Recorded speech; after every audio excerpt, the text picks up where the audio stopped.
Stabiliser की संपूर्ण wiring और इसका कार्य।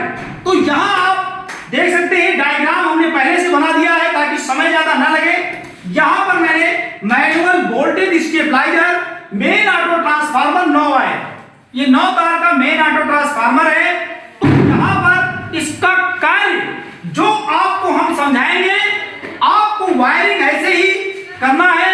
कभी भी आप किसी बड़े स्टेबलाइजर को बनाते हैं तो सिद्धांत अगर आपने मैनुअल का समझ लिया है तो बड़े स्टेबलाइजर को बनाना आपके लिए काफी आसान हो जाएगा। तो आइए पहले इसमें लगे कंपोनेंटों का हम आपको परिचय करा देते हैं, जिससे आपको कभी ये ना डाउट हो कि ये कंपोनेंट किस लिए लगाया है। तो यहां पर आप देख सकते हैं ये ऑन ऑफ स्विच है। ऑन ऑफ स्विच हम आपको दिखा रहे हैं। इसका कार्य ये होता है स्टेबलाइजर को ये चालू बंद कराने के लिए लगाया जाता है। ये हो गया। इसके बाद आप देखेंगे आउटपुट सॉकेट। यहां पर आउटपुट सॉकेट ये आप देख रहे हैं। आउटपुट सॉकेट का कार्य इतना होता है कि जहां से हम अपने घर का कोई उपकरण जोड़कर चलाते हैं। ये हो गया आउटपुट सॉकेट। इसके बाद हम देखेंगे एलईडी। तो जो हमारी एलईडी होती है, एलईडी ये ग्रीन कलर की एलईडी है। एलईडी का काम इंडिकेटर के लिए होता है कि स्टेबलाइजर में करंट आ गया। इसके बाद हम आपको दिखाएंगे, यहां आप देख सकते हैं ये वोल्ट मीटर। वोल्ट मीटर किसी भी स्टेबलाइजर में इसलिए लगाया जाता है कि स्टेबलाइजर कितनी सप्लाई आउट कर रहा है। उसके बाद यहां आप देखेंगे ये आपकी टू वे स्विच है।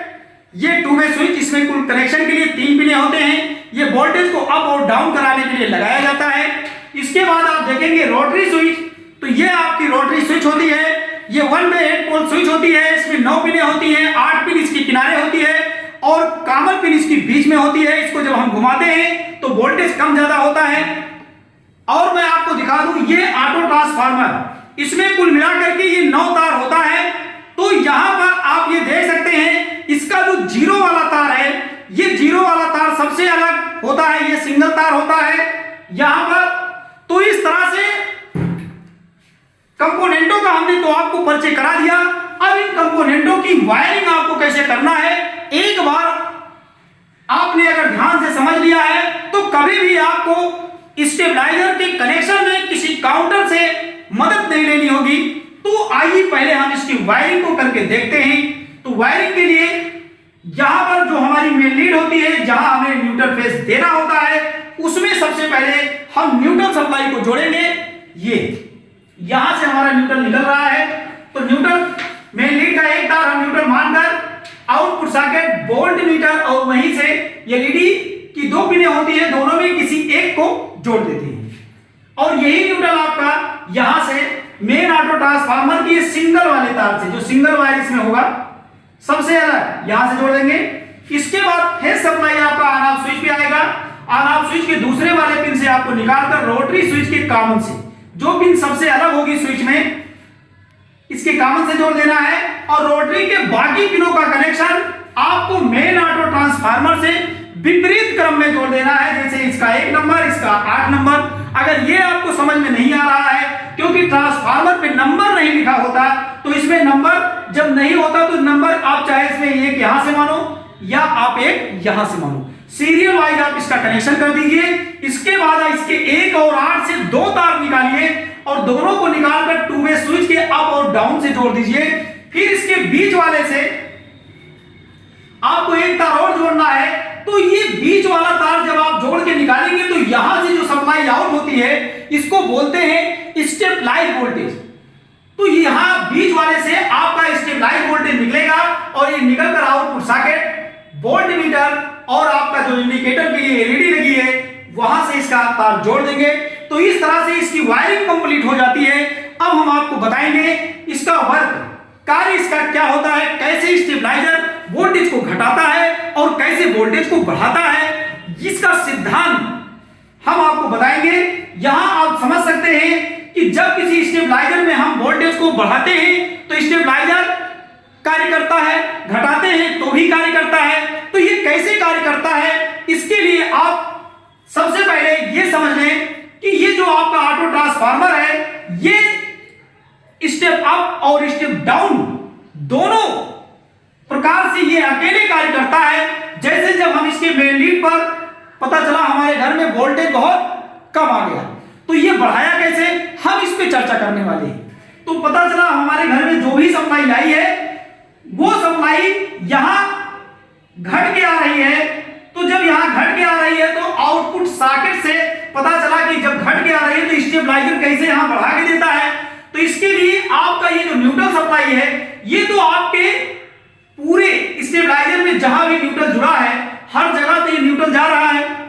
उसी दौरान फेज सप्लाई भी आपका अनाम स्विच से निकल करके इसके कॉमन पे, रोटरी स्विच के कॉमन पे आता है।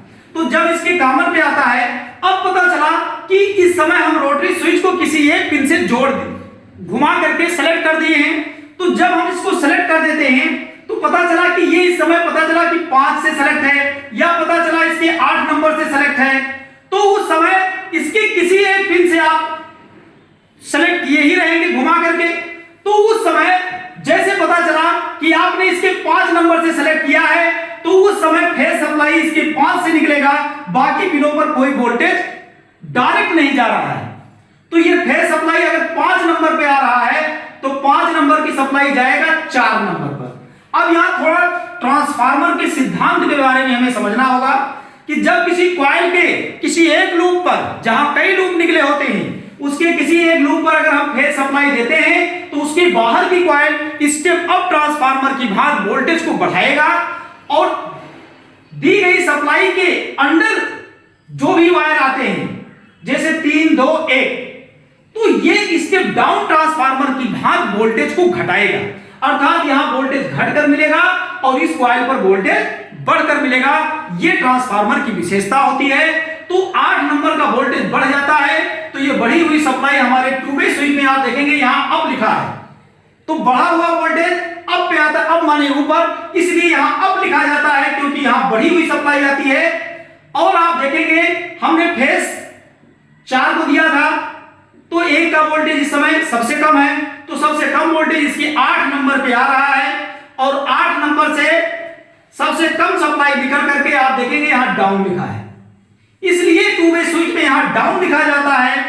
तो इसके बीच वाले से अब आपको कौन सी सप्लाई चाहिए, स्विच को हम सेलेक्ट करते हैं तो यहां से कम अधिक सप्लाई आपका आउटपुट सॉकेट में आता है। तो इस तरह से आपका वोल्टेज स्टेबलाइजर वोल्टेज को घटाता है और वोल्टेज को बढ़ाता है। एक जानकारी मैं आपको और दे दूं कि मैनुअल स्टेबलाइजर है, इसमें वोल्टेज आप के घर में कम आ रहा है तो आप घुमा के बढ़ा सकते हैं और बढ़ के आ रहा है तो आप रोटरी स्विच से या 2-वे स्विच से वोल्टेज को घटा सकते हैं। तो इस तरह से जानकारी आपको अच्छी लगी हो तो हमें सपोर्ट के लिए वीडियो को लाइक और सब्सक्राइब करें। Thank you.